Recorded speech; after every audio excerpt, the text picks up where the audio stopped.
दोस्तों, आज हम सीखेंगे acceptance criteria of concrete cube. मतलब आसान भाषा में कॉन्क्रीट क्यूब पास है या फेल है वो चेक करना होता है। इसका IS कोड है 456-2000। एक्सेप्टेंस क्राइटेरिया है वो क्यूब के सैंपल पर डिपेंड होता है।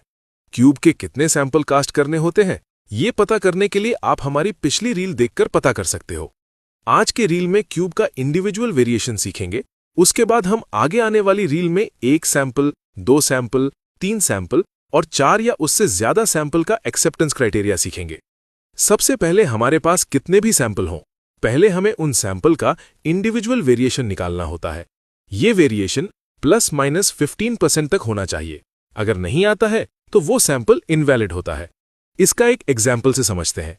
समझो हमारे पास M40 ग्रेड का सैंपल है, मतलब 3 क्यूब।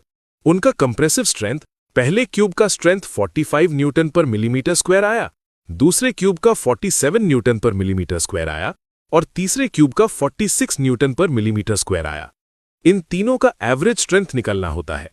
इन तीनों का एवरेज स्ट्रेंथ निकालने के बाद हर एक क्यूब से उनका वेरिएशन चेक करना होता है।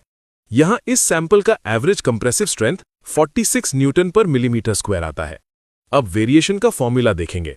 Individual variation equals to strength of cube minus average compressive strength divided by average compressive strength into 100। अब हर एक क्यूब का देखेंगे। पहले क्यूब का इंडिविजुअल वेरिएशन -2.17% आता है, दूसरे क्यूब का 2.17% आता है, तीसरे क्यूब का 0% आता है। यहां पर ये सैंपल वैलिड है।